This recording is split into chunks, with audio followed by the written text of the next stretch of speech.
From the Service Electric Studio, it's the Mike Zambelli Show.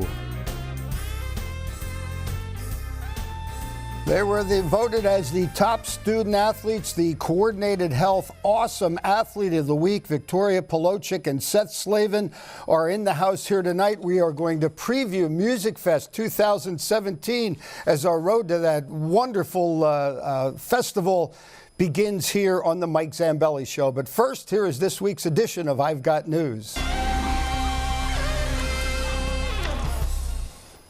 A fisherman who watched a 2.7-meter great white shark land in his boat has downplayed the experience, calling it just a mundane thing.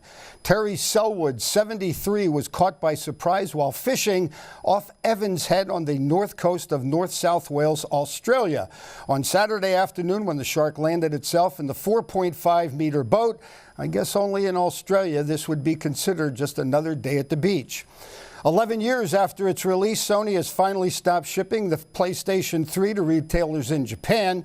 We all knew this day was coming, with the country ceasing production on the 500-gigabyte standard model in December of last year. Now, however, a recent update on PlayStation Japan's website suggests the final lingering units have all been shipped. For those of you who somehow still haven't bought one, Sony's long-standing game machine is still being produced in other parts of the world. Good luck with that one. And finally, we've been following this one all year now. For the Cleveland Cavaliers have defeated the Boston Celtics to again advance to the NBA Finals. This will be a rematch for the third year in a row against the Golden State Warriors, who, by the way, have gone a perfect 12-0 in the postseason. There are a lot of questions to be answered in this one. Can LeBron and company repeat their magic from last season? Can Steph Curry and the Warriors sweep the Cavs and go a perfect 16-0 in the playoffs? It will certainly be a fun series to watch. The only problem that I have is, why do they have to wait till Thursday to get this thing underway? They could have played 2 games already. Now it's time for our new segment, our Road to Music Fest 2017.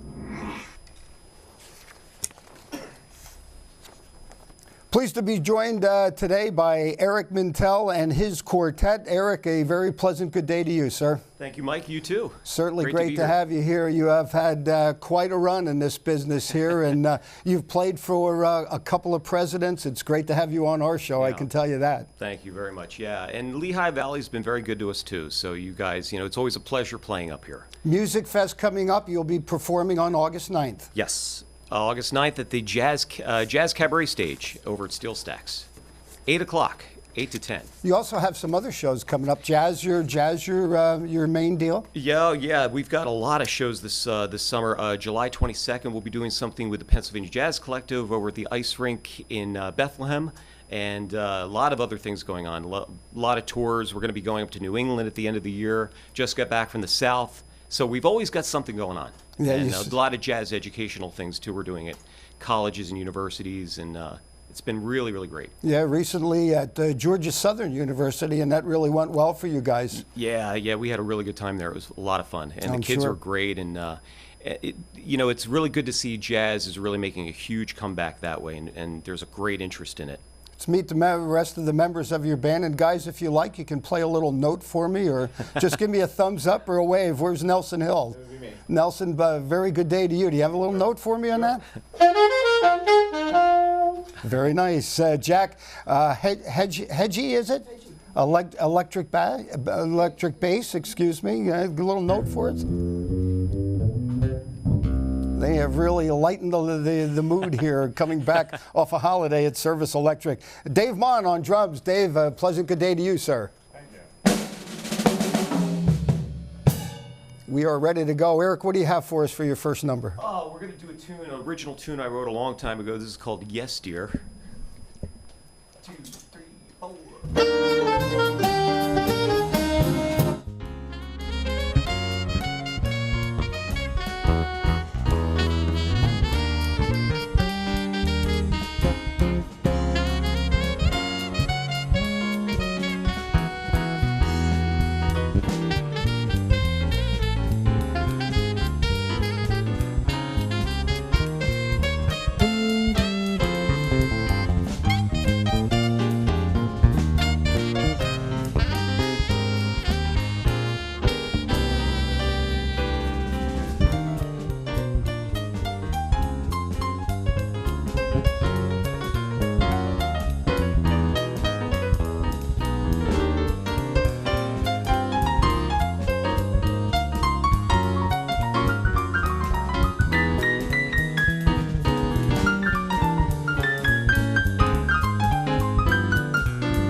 sweet sounds of Eric Mintel Quartet. You can catch them at Music Fest August 9th, 8 o'clock at the Jazz Cabernet stage.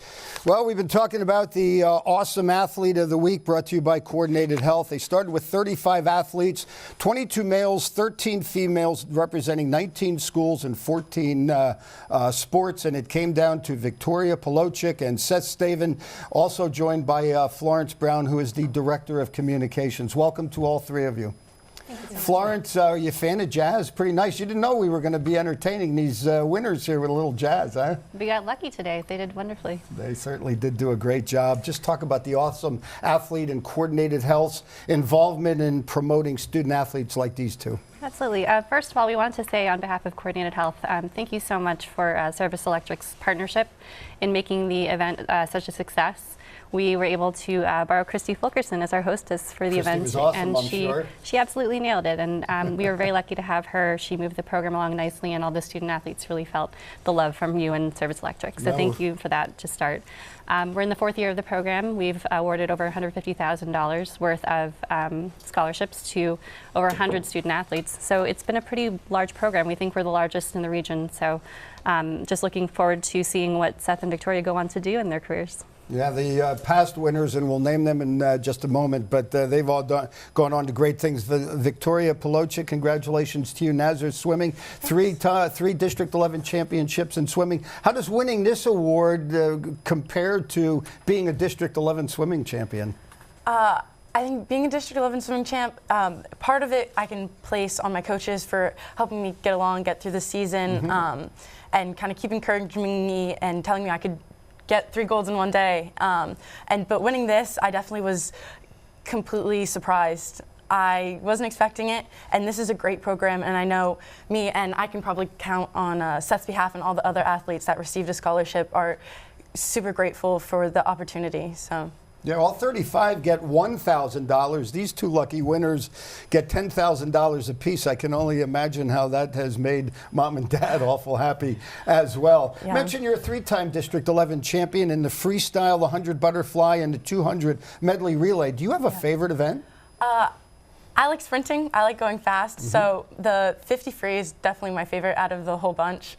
Just the adrenaline rush, and you know, when you get in the water, you get your hand on the wall, and it's just kind of game of luck of who's gonna get first. Yeah, touching it in there first. Is there a little bit of symbolism here? You want to go on to be an orthopedic surgeon. You're going to go to Drexel. You're winning an award by Coordinated Health. By the way, 2 beautiful jackets that they received from Coordinated Health as well, and you're proudly wearing them as well. But is there a little symbolism here to you winning this award? Yeah, I definitely believe like things happen for a reason, and I kind of take it as a sign. You know, I'm a competitive person. I've been a competitive person, and being able to compete in my sport and kind of show like what I've done is paying off, and I'm getting a scholarship that's going to help me move forward and do what I want, and eventually become an orthopedic surgeon. And getting it through Coordinated Health, which does a lot of things with orthopedics, I take it as a sign. So that's pretty awesome. Seth Staven from Pleasant Valley High School excelled in cross country. Seth, congratulations to you. What goes through your mind? You're sitting at that banquet, you're looking and reading all the resumes. What goes through your mind when your name is called out? Complete shock. Like she said, Victoria, she was not expecting it, and I was not expecting it either. And I just reached over and I hugged my mom, and that was the first thing I did. I love you, Mom, very much. So that was kind of what went through my head first. And when I went up on that stage, it kind of felt like the accumulation of many years of hard work, dedication from myself, parents, coaches, teammates encouraging me, kind of all came together at that one moment, and it was quite overwhelming. You ranked 2nd in your class at Pleasant Valley. You won the District 11 Cross Country Championship, coming off a successful run in the States and track as well. Tell us about that. Yes. Well, I've been running for a long time, so it's and all year round, right? You don't stop, right? Yep, all year round. Maybe a week or 2 off every once in a while to get the body freshed up a little bit.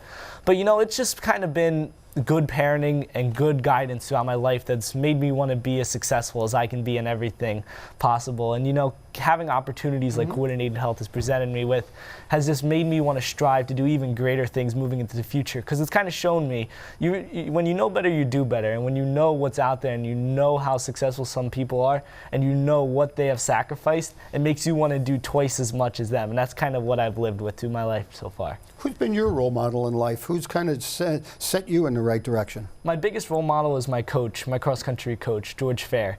I call him Coach Fair. That's fine. But he just is the person that I want to be.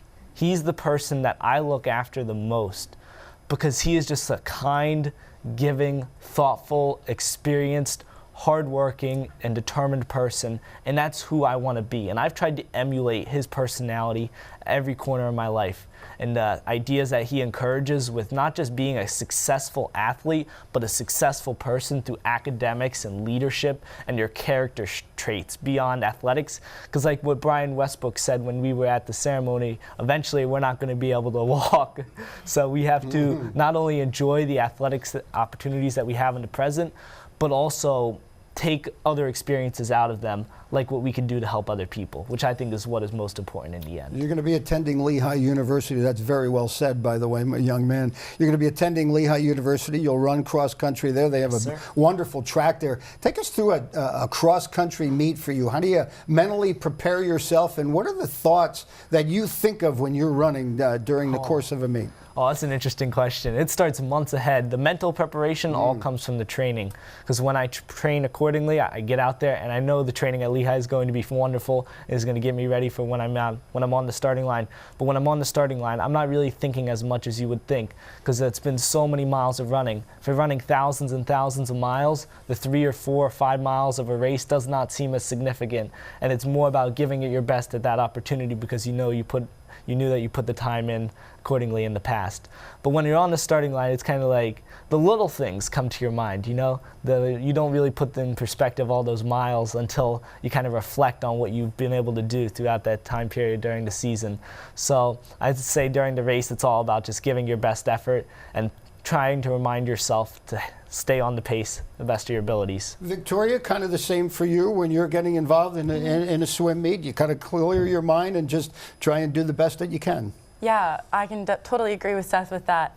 Just like him, how he's been running from a super young age, I've been swimming from a super young age.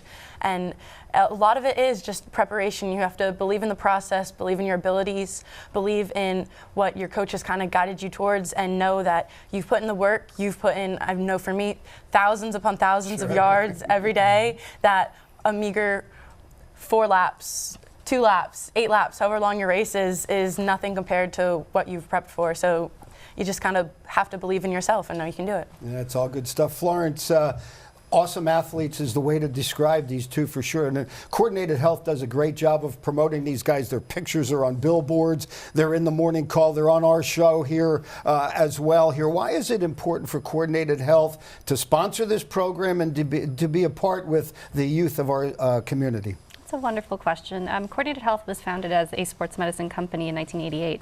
So sports medicine is in our blood, and athletes have been our backbone for decades. But athletes in particular who are in high school and going on to college are just so unique and interesting in what they go on to do in their lives. And so you see a lot of our previous winners who are pre-med, law, business leaders, they're going to go on to rule the world, and we're just really excited that we get to help support them and push them into their careers with the scholarship program. So this is our 4th year now, and it's just incredible to see just the progress that has been made among the 4 that have won so far. Yeah, no question. Zach Bradley, Catasauqua football players at F&M. Amber Thomas, Northern Lehigh softball. She's at Drexel, by the way. Yep. You'll have a little company. Yeah. You can do a little carpooling there. And Evan Culver, who just thrilled us all as a football player at Saucon Valley, is playing football at Kutztown. And these 2 fine young athletes, I'm sure, will continue that tradition. We're going to step aside a moment here. Eric, pretty impressive group here. I know you've played for Presidents Obama and Clinton. You're playing for 2 pretty important people right here as well. Which is great, and congratulations, guys. That's awesome. And yeah, what a great opportunity. Eric, what do you have for us going to break here? I'm going to try to do a marathon right now. Okay. 2, 1, 2.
Lot easier to come to work after the Memorial Day weekend, that's for sure. They've lightened it up here. You can catch the Eric Mintel Quartet at Bowman's Tavern in New Hope on June 1st, June 3rd. They're in Unionville Winery and Ringo's in New Jersey. You can visit their website at ericmintelquartet.com to get their most up-to-date schedule. Victoria, are you a fan of the Jazz? I don't think if you weren't, you might be after this show, huh? Yeah, no, I definitely am. They're amazing. They certainly are. How about Music Fest? Do you frequent Music Fest when it is here? I've only been there once or twice. I just never been down there before. How about if I checked your iPhone or your smart devices, what kind of music do you listen to? What's on it? I kind of listen to everything. My parents grew up listening to very diverse, different kinds of music, so I've kind of listened to some of their music, found some music that I like on my own. So I guess my favorite would be more of like the alternative kind of indie type music, but I listen to it all. Do you listen to music before? Is that part of your pre-race in terms of swimming? Yeah, definitely. I'm one of the people who I like to kind of get in the zone and kind of be on my own for a little bit before my race, kind of get my mindset right. So I'll put my earbuds in, listen, kind of zone everything out and focus and just kind of relax and prepare myself. Looking ahead to Drexel now, you're going to major in biological studies. You're going to get into pre-med. What will you do in terms of your swimming? Will you participate in 3 events, or how many, or don't you know? I don't really know that as of right now. That's kind of going to be dependent on the coach there. I'll probably be participating in the sprint events, which is the 1500 freestyle, hopefully the 100 butterfly, and I may have a couple of relays on there and a couple more individual events, but it's going to be primarily on what he thinks I'm going to be able to help the team with the best. Pretty awesome. Seth, how about going to Lehigh? What are you looking to major in? Electrical engineering. Going to take advantage of that, huh? Yep. Yeah, good stuff. Wonderful engineering program. Cross-country season is when? In the fall? Yep, in the fall. When, and what will be your approach now heading to Lehigh, and what kind of impact can you make coming in as a freshman? I think I have the possibility to make it onto the varsity squad. It's definitely a strong possibility if I work hard. It's going to be fairly competitive because of the strength of their team and the number of guys they have, but I think I have the ability to do it and score some points along the way. President of both the math and science clubs yes, at Pleasant Valley. What would you like to be once you get out of Lehigh University? Well, I'd like to possibly move on to further schooling, graduate school with electrical engineering. I'm not sure yet. I still have to wait and see kind of how it is, if I can get a good job afterward. I know Lehigh gives awesome internship opportunities, so I'm definitely going to take advantage of those. But I want to go into electrical engineering because I think that there's obviously a lot of venues in it for the world moving into the future. And I want to help to make technology more affordable, to make it more user-friendly, to be able to give more access throughout the world to people for technology. It certainly makes us feel like we are in good hands for sure. What are you going to miss? Or what are you going to miss about Pleasant Valley High School? The people above all. The community, how close everybody is there. It's definitely something I'm going to miss, but I know I'm moving into another family that's just as close, if not more close. Florence, describe the process of, I mentioned there are 35 athletes who have been singled out. Describe the process of dwindling down, I mean, these great 35 student athletes to picking out these two. How is the winner selected? This is the toughest but most fun part of the process for Athlete of the Year. Every one of the 35 was eligible to win the Athlete of the Year, and they were all qualified. There are 3 criteria: leadership, athletics, and academics. We want to look for well-rounded athletes. We want to know that these athletes are going on to do something with their lives in college.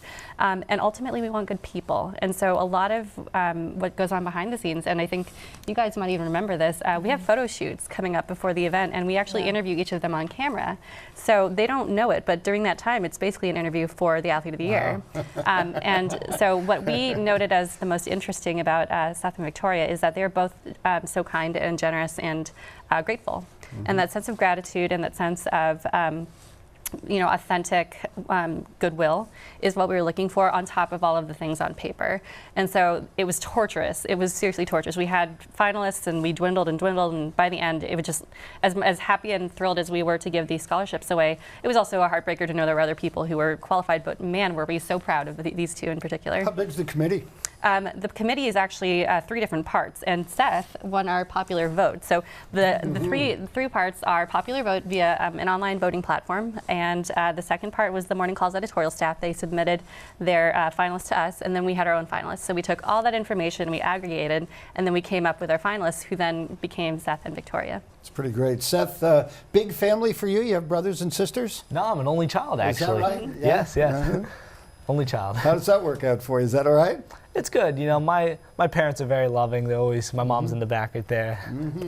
It's great to have her with us. Yeah, they're always willing to give me everything with their of their love and their time and to help me. And through the years, I think it's definitely helped me. They haven't necessarily handed me things. They've shown me many opportunities because of their ability to only have a single kid.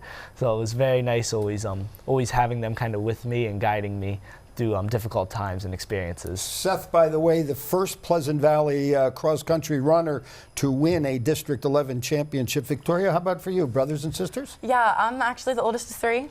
I have a younger brother and a younger sister. We're each 3 years apart, so me and my brother butt heads a little bit, just because, you know. That's fine, that's allowed. Yeah. That's all good. And me and my little sister get along really well. She looks up to me, so I definitely tried to do the best that I can be to be a positive role model for her and kind of show her that if she works hard and she puts her mind to things, that she can do it. So you do find a responsibility, knowing that you have 2 younger, a brother and a sister, you find a responsibility to show them the right and the wrongs and make smart decisions. Oh, I definitely. And it doesn't even extend just to my family. It extends to my extended family, to the community, to I swim for a club team. So I have kids as young as like 6 years old on my team that I'll come and I'll talk to, and I'll give advice and just kind of get them to know them and try and be the positive role model, be somebody they can look up to and be somebody that inspires them and shows them that they can dream what they want. And if they do it, like they put their mind to it, they can do it. Better than 250 at the Music Fest Cafe and Arts Quest for the banquet. Brian Westbrook, the former Philadelphia Eagle great, was the keynote speaker. What will you remember most about that banquet? I'll remember him saying the importance of saying thank you. That's something I try to do as much as I can. I will thank the officials after swim meet. I'll go around and thank every single one because Can't hurt anything, that's for yeah. sure. And in most cases, in high school, they're paid, but like for USA and like the club swimming I do, they're all volunteers. And I will make sure I go and thank them all for giving them time, for giving me the opportunity to be able to do what I love and kind of keep going. So definitely him validating the fact of saying thank you and how important it is. Yeah, no question. Seth, how about for you? What will you remember? Absolutely the same exact thing. Actually, right afterward, I told my dad, I'm like, that's a powerful statement. It's so simplistic, but yet it's so full of truth to say thank you. And it reminds you that the little things are what matters. And when you put it in perspective, it's kind of the same thing as saying when you're becoming a successful student athlete, don't lose sight of what matters and don't lose sight of the people that motivated you along the way to achieve what you did, because without them, you wouldn't be in that situation. You wouldn't even be having the possibility to say thank you without them. Did I give you a chance to let us know what kind of music's on your smartphone? What kind of stuff I you don't listen to music that much, to be honest. Right. No, I'm not that into music, but whenever I'm with certain people, I'll listen to a variety. Sometimes I'll listen to relaxing music while studying, but I'm never really out to just sit there and listen to music. How much running do you do in a week? How many miles do you run a week? This summer I'll probably do about 60 to 70 miles per week. In the past for cross country about 60 miles, and for track I hope probably you get good gas mileage to the tank that the gas is cost you a lot. awesome food at home. Yeah, right. But about 50 to 55 miles for indoor and outdoor track as well. What do you enjoy most about running? How did you get involved with running, first of all? My parents. Did you play any other sports when you were younger? Oh, yes, they went terribly. Yeah, I was very bad at other sports, and I found eventually what I loved, running. And not just the actual act of running, but the people involved with it, I just connected so well with. And so running became my love for lots of years in the past. But yeah, it just started at home. My parents would take me out for runs, and I think about 6 years old. Do they both run? Are they runners yep, as well? They both run. Okay, still to this day? Yeah, they not Olympians, but they love it. Doesn't matter. They go out there, and you're right, it doesn't matter. That's right. You're out there, and you're just enjoying it.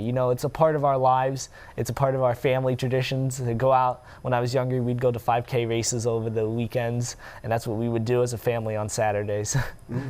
Victoria, how about you? How did you start swimming?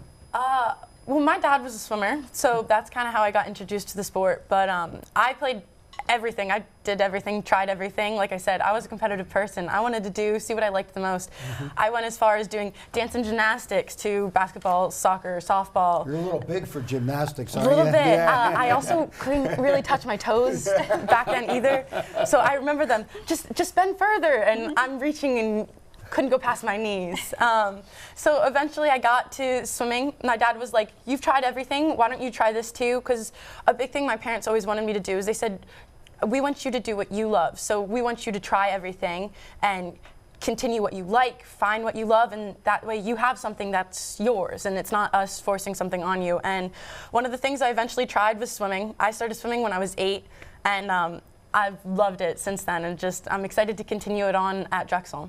Yeah, and I'm sure you're going to be very good at it. Please and thank you were the words that Brian Westbrook said are very important. So I am going to thank our 3 guests here today. Florence Brown, continued success with coordinated health. Victoria Polochik, Seth Slavin, wish you 2 guys the very best in your future endeavors.